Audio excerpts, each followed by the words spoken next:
واتل عليهم نبأ ابني آدم بالحق إذ قربا قربانا فتقبل من أحدهما ولم يتقبل من الآخر قال لأقتلنك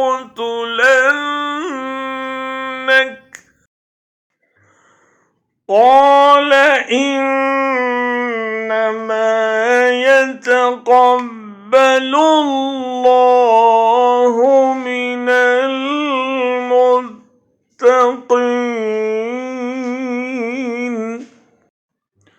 And relate to them the story of the two sons of Adam with truth when they both offered an offering, but it was accepted from one of them and was not accepted from the other.